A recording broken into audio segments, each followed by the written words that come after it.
from Mobile, Alabama. Hey, Mr. Richardson, what issues may you have?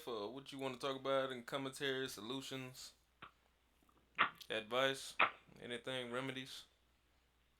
To get this problem Um, solved, man, because we desperately need it out here. It's black on black the, violence, white on black, everything, violence, hardship. What solution do you have, sir? I mean, to put it simply, man, we just need to take a note from our past and utilize everything that has worked, discard everything that hasn't worked. You know what I'm saying? Um, say for instance, I like what Marcus Garvey did and his approach. He didn't try to change the system. He just tried to change his community. You know what I'm saying? He mobilized as many people. He had almost the whole black community in New York at one time, and majority of them on the Eastern Seaboard in an organization or institution that took care of each other. You know what I'm saying? And they didn't have to try to change this institution. That's a fight we ain't gonna win because you know this thing was created to be what it is. You know what I'm saying? It's working the way the people want it to work. Hello. I don't care what nobody say. You know what I'm saying? But we as a community, we ain't got to work that way. We can change how we do things. And I think that's an easier task to do because we got a generation of young people that, that's what they're looking for. You know what I'm saying? And we can find some elders among our leaders that's willing to make them changes and support these young people. We can get a lot done outside of trying to change this whole justice system. You know what I'm saying? So, that's pretty much, a summary of what I mean. But, just need a community organization. You know what I'm saying? Something that binds us, like a union, or you know what I'm saying. Actually, we had this immediately following the Civil War with organizations like the Union League, the Freedmen's Bureau, and they were very effective for the short time they was around. But without no social media, without no telephone, TV, none of that, they got the word out and they got people educated, registered to vote, and even in the South, a lot of blacks held political offices immediately after the Civil War. You know what I'm saying? Until the time of I think it was around the 1870s when they started to institute the Jim Crow laws to cancel that out because they saw the effectiveness of an ethnic group that was unified and voted together and was politically, you know what I'm saying, cohesive, you know what I'm saying, that they was able to challenge the white because whites weren't like that. You know what I'm saying? The whites had taken the right to vote in it. You know, to a certain extent, the only reason they use and Trump would use their right to vote so much is to keep other races down and stay on top. It's not because they're so patriotic and they love this country and they want to do their duty, their civic duty. Actually, black people are the only ones who actually really wanted to exercise their civic duty and create a more perfect union. You know what I'm Okay, saying? well let me ask you about that, brother. How do like after all these years of trying to convincing the other white folks that that Donald Trump is just using them and they're being used politically, like how can we convince them that we are not the enemy and guys like Trump who are using them are? How do Well, we do that? I think that's a blank mission because in order to convince someone of anything, that person has to be willing to hear you out and listen to what you're saying. You know what I'm saying? We didn't, especially when dealing with Donald Trump and the constituents that found him, them people's not really, they got somebody who telling them what they want to hear, so they're not really trying to hear nothing else. So our thing is, my thing is totally disregard them. So we always gonna have racists, we always gonna have bigots, we always gonna have people with certain ideologies and certain philosophies that might be negative toward us. But if we come together as a cohesive bloc, that won't affect us. Take for instance the Asian community, a smaller minority than us, but they got a cohesive bloc. You know what I'm saying? They're not trying to get no presidential candidates. They're not even trying to put nobody in office. All they do is do business with each other and don't do business with nobody else. and they can go for the Hispanic community, the Arab community. You know what I'm saying? But we as a people, we the only people trying to integrate everything about us into a society that's greater than we is, that's got more numbers than us. So we being diluted. All our strength, all our potential is being diluted compared to other people that's being concentrated. You know what I'm saying? Yep. We spread our money around. Other people don't spread their money around. I was And don't talking to nobody this. look at them great for Oh, doing that. oh, sorry to interrupt. I was talking to this old white gentleman today, and he was telling me how back in the day his father had worked on some type of coal mining plantation or something like that, and Mm-hmm. he can overhear his father and them talking. He was like, the police, the managers, the owners of this plantation had asked the local policemen because it was a lot of black guys that worked at his work, and it was a nice job, nice black folks, this and that. And he said Yeah. that the owners had told the police, demanded them to not harass the black workers working up in there because they was working. So Yeah. I think white folks, that proves that white folks not only know that blacks are being targeted by the police, but also are willing to bypass it and let it happen. Exactly. Without even I trying to stop it. So what I mean, about but that? you can say the same thing for the majority of us. You know what I'm saying? How many times has a minority of white people, a small group of white people, come into a black neighborhood or a black community and lynch one of our men, two of our men, or women, or whatever, and the whole community stand there and watch it happen? You know what I'm saying? We can't expect them to do no more for us than we'll do. You talking about a black person lynch another black person? Is that what you said? No, no. What I'm saying is, we, Oh, just like you said, white people stand idly by and watch this happen to us. We do the same thing. you talking about we don't jump in when a white person doing it or a black person? Exactly. I'm not understanding what you're saying. When a police officer or any type of racist person in represent this racist system Hmm. um, victimizes us using racism, just like you alluded to how the white people stand there idly by and don't assist us in helping us, even though they may sympathize with us. Well, we do the same to each other. In other words, when we see a crooked cop harassing one of our brothers or our sisters, we don't do nothing. The most we'll do is pull out a telephone and I mean, but record it. doesn't that have to do with having power, like not having enough power? Because we can't effectively do anything really, But being how that do we people? don't have any power. Well, see, that's to me that's a cop out because how do people who don't have power acquire that power? You see what I'm saying? There's a way to acquire power. There's a way to utilize the little power you have because we do have some power, regardless. We got economic power. We got the power to vote. Those of us who are politically active, and we also got the power of social media and the whole popular culture. You know what I'm saying? Yep. Our problem is we, to me, it seems that we hold ourselves to a higher standard and we don't hold them to any standards. You know what I'm saying? We expect, how can I put it? Um, I mean, we treat us worse than they treat us in business, in everyday dealing. You know what I'm saying? There was a time in the black community when a child could go roam throughout the neighborhood and there was no fear that anything would happen to that child because everyone in that neighborhood knew his parents and had some form of way to contact him. You know what I'm saying? We don't have that anymore. We got an individualistic, materialistic society, and it's a part of the racist system. It's one of their strategies. It's actually their last strategy.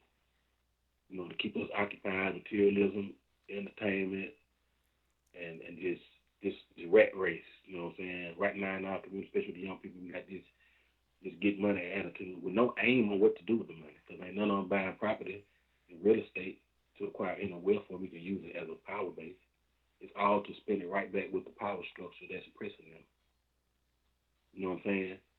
And it's marketed so heavy and our to us because they know it's gonna trickle down to the rest of the nations because everybody follow our trends. You know what I'm saying? And Did you catch that story today? With the last that chick, she was in a house with her son. Her son got shot. She died. yeah, She passed, yeah, unfortunately. Yeah. I saw that today. What are your thoughts on that story right there? I mean, if you Well, she had that situation ain't just start today. That they been, it was my yesterday. It understanding, happened yesterday, right? yeah, but the police had been harassing her for several months. She had been filming it and making posts stating this. So, um, and that's the issue right there. Let's use that situation. I forget the young lady's name at the moment. She Um, also suffered from lead poisoning as a child, which I gave mean her that's so. a stutter and I mean and that's a part of systematic racism. that's a They system, don't right? hit you. Yeah, they don't hit you with it all at once. They give you a little bit here, a little bit there, and make sure that in every aspect of your life you get a little bit of racism. Whether it's lead poisoning in the water because you live in a lower economic area, and they do gentrification, they can corral us into certain parts of town, and through the water boards and the water treatment facilities, you know what I'm saying? They can make sure that high levels of certain stuff going out. Why? Because to a certain extent, we don't complain about none of that stuff. Oh, We I'm worry complaining about right the now. wall. Man, I I mean, I just, guarantee you, 5 years from now in Flint, Michigan, they're gonna forget all about this little lead incident and just scoop everybody up and throw them in prison. And they're gonna be like, "Oh well, the thugs. You see, the crime's up. We gotta put them in prison. Well, what else can we do? I Gotta mean, solve this but think problem, about it. I mean, to be honest, we sit here as a people waiting on them to do something. And when they do something, all they want to do is build a jail and pass a law that criminalizes it. So why we steadily want them to do something? That don't make no sense. They don't. I don't want I don't want them to do nothing else. We need to do something. What And it don't should we have to do be though? nothing. That's the point. What should we do? We should support each other, man. You know what I'm saying? We should make it our duty to support each other like they support each other. You know what I'm saying? That's what it boils down to, man. Honest in fact, man, and the truth of the matter is the black bourgeoisie class that keep the rest of us down. You know what I'm saying? In my view, because them trying to maintain their privilege. You know what I'm saying? And those want to be black bourgeoisie. You know what I'm saying? Those that want to maintain that status of equality among these Europeans and these colonists. You know what I'm saying? That's who um, keep us at without any progress because they will always promote them over the rest of us. You see what I'm saying? And as long as we trying to get promotion from them, we need a cohesive block within our community where we spend with each other, we hire each other, just like the Asians do, just like the Mexicans and the Arabs do. You notice they all got businesses in our communities, but don't none of them live in our communities. Where the hell they live at? Do you ever ask yourself that question? You know what I'm saying? When do they, cause they together? They might not be in the same neighborhood, but as far as how they do things, it's all concerted. It's all choreographed. It's all orchestrated, man. Yep. So we're the only people who have been disrupted and have a. Most of us don't understand or don't even have a background to know that it's a government program that was put into place to keep us where we are. Do you think, being that appears to be true, do you believe that white people discuss black people a lot whenever they're not around black people? They don't have to. I'm going to tell you, the program that was instituted in the late part of the 18th century to the early part of the 19th century, it was a program called Meritorious Manumissions. Okay, Meritorious Manumissions, and it was a program, more like a problem, that was put into place to promote whatever blacks, whatever black that showed a tendency to favor Europeans. If a black man witnessed another black man stealing something from a European, and he went and basically that's where our modern day snitching came from. That whole system of snitching came from. Back then it was called meritoriousmanumissions, and it was exclusive to just the black class, Africans and slaves. You know what I'm saying? And a black man could earn his freedom by selling out his people, by snitching on his people. If he, for example, if a black man caught wind that some slaves were plotting an insurrection or rebellion, if he revealed it and it was able, and he could prove, they could prove that, what I'm saying, they were plotting this, he would get his freedom. And the majority of these black men who benefited from meritorious manumission, what they would do was, once they obtained their freedom, they would turn around and work for those same slave masters and try to own slaves themselves. You know what I'm saying? That is a class among us. And the majority of them, I really believe, are these black law enforcement officers and people in government who will stand idly by when they know we have laws in place to protect us, that they don't execute or administer.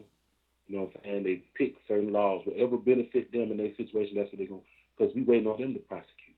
Most people don't know the citizens can prosecute directly. You know what I'm saying? And all these police shooters, you don't have to wait on the DA to do no damn grand jury.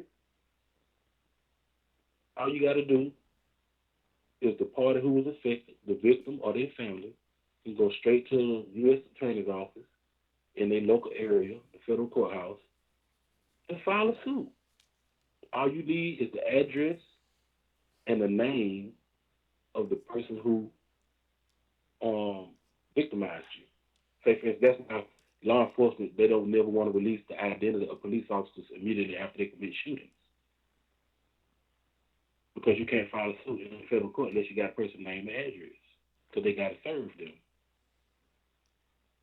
with the warrant. And he'll immediately come off duty right then and there because he's on the charges. But we wait on the DA who's elected. A DA she don't need a damn grand jury to charge all the people they got down in jail now. They only use a grand jury to charge the people when they ain't got the evidence to charge. So they send it to the grand jury, and the grand jury will say, okay, we'll let you charge them, and we're going to hold it against you. That's pretty much what it is. That's what they say a DA can indict a Ham family, get a grand jury to indict a Ham family. Because they're her colleagues or their colleagues.